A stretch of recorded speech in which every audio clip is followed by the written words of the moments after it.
Okey, seterusnya kita akan tengok pada simbol, specification dan juga jenis diode. Okey, untuk simbol diode, kita pergi dulu pada simbol diode. Okey, jadi simbol diode saya dah terangkan. Kita ada anode dan juga kathod. Okey, anode. Okey, kalau dalam soalan suruh lukis simbol diode, ini adalah simbol untuk diode. Tetapi diode ada berbagai jenis lah. Kita tengok berbagai jenis diode. Kita ada Zener diode, kita ada Schottky diode, tunnel diode, LED, photodiode, varicap dengan silicon control rectifier. Dan setiap diode ni dia hanya berbeza kalau kita tengok di bahagian kathod. Di bahagian kathod. Dan kat sini ada juga anak panah, anak panah keluar dan anak panah masuk. Okey, untuk general diode yang biasa kita guna ialah simbol dia. Tapi kita ada juga Zener diode. Zener diode dia ada, kalau kat atas ni dia ada ke kanan sikit ujung dia. Dekat kathod tu, kat palang tu dia ada ke kanan sikit ke kiri sikit lah.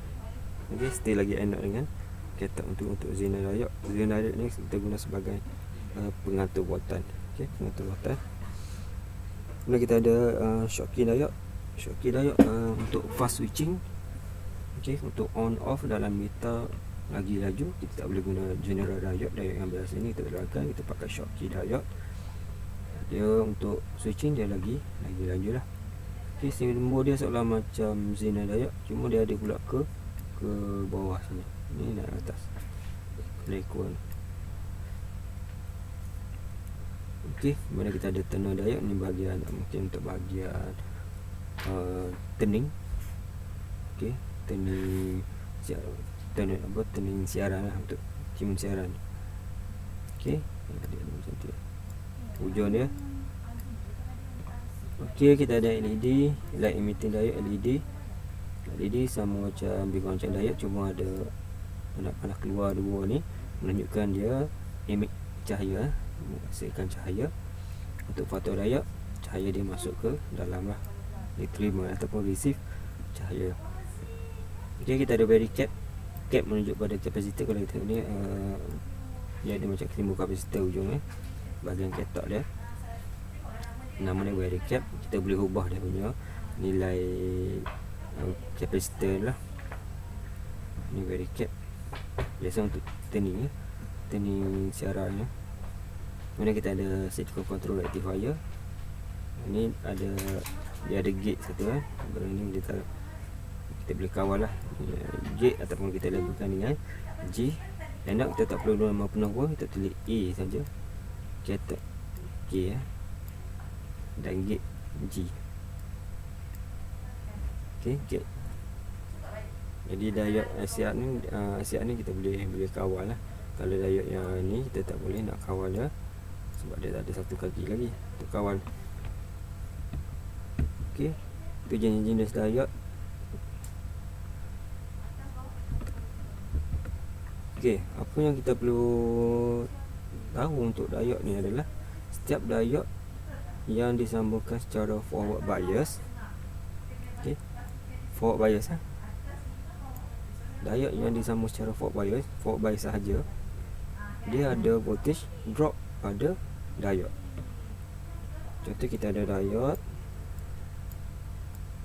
yang disambungkan secara forward bias. Okey, saya letakkan dulu.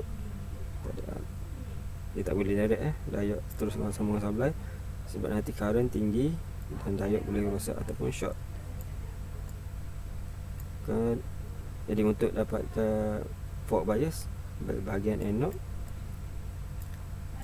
untuk bahagian anode saya perlu sambungkan dengan positif positif yang pas boleh dengan bateri kaki yang panjang pendek, panjang, pendek tu merujuk pada negatif, ini positif. Negatif tu kita bikinlah simbol ground, panjang makin pendek makin pendek. Ground jangan tukar dengan supply lah, ground. Okey, saya bulatkan di titik persilangan. Okey, di sekarang ni kita punya diode dalam keadaan forward bias forward bias. Jadi dalam keadaan forward bias, setiap diode dia akan labelkan dengan silikon, germanium dengan GaAs, gallium arsenide. Okey, ni yang gallium arsenide. Germanium Ge lah. Jadi apa yang dimaksudkan dengan forward bias voltage ni adalah, ataupun ni voltage, iaitu VD adalah voltan kejatuhan voltan atau voltage drop pada diode ni. Ni dia dah kena forward bias. Contoh ini sekarang ni adalah silikon diode. Jadi voltage drop adalah, kita ambilkan nilai 0.7 volt. Jadi nilai dia fix ataupun tetap. Bila jumpa je simbol Si, silikon, maknanya voltage drop dia adalah 0.7 volt dengan syarat dia forward bias. Okey. Kalau germanium 0.3 volt untuk gallium arsenide 1.4 volt. Kita ambil yang ujung sekali, kita ambil maksimum lah. Okay, ini adalah nilai tetap untuk silikon 0.7, germanium 0.3, gallium arsenide 1.4. Jadi kena tengok pada simbol kat sini.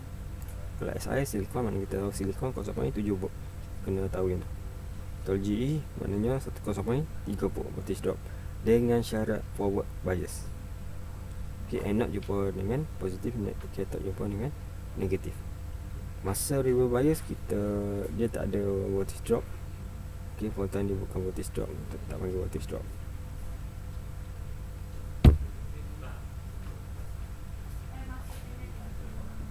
Okay, kemudian kita akan tengok specification untuk diode. Okay, kita tunjuk pada graf yang ni. Sebenarnya graf ini sebenarnya sama apa yang diterangkan sebelum ni. Kita tengok Ge, germanium dia untuk on kan diode yang germanium, dia perlukan kurang-kurangnya 0.3 volt. Itu sini 0.3 volt. Untuk silikon, yang ni adalah silikon. Okey, paling minimum 0.7 volt untuk on kan dia. Untuk germanium 0.3, ni 0.7. Kalau kita bagi diode forward bias tapi kurang daripada 0.7 untuk silikon, maknanya diode tu masih lagi belum on ataupun forward bias. Okey, dia kena 0.7 ataupun lebih daripada 0.7 untuk silikon body. Dan setiap diode ni dia ada reverse bias adalah. Reverse bias maknanya untuk germanium pun ada reverse bias, silikon pun ada reverse. Maknanya diode ni kita boleh sambungkan secara reverse bias selagi dia tak lebih daripada maksimum lah. Contoh diode ni reverse bias dia boleh sampai 100 volt. Jadi supply pada kita punya diode dalam keadaan reverse bias ni positif jumpa dengan cathode, tak boleh melebihi 100 volt. Voltan kat sini kalau 80 volt okey, reverse bias 80 volt okey. Tapi kalau kita masukkan dekat sini 150 volt, diode ni akan blow. Sebab apa? Sebab maksimum reverse bias dia 100 volt. Ini kita kena tengok pada specification untuk diode itu sendirilah. Okey, contoh dia saya tulis satu nombor diode 14017. Diode ini adalah general diode. Ini dia punya physical dia. Okay, kita tengok pada dia punya specification. Ini daripada penilang yang keluarkan diode tu lah. Main diode 1M401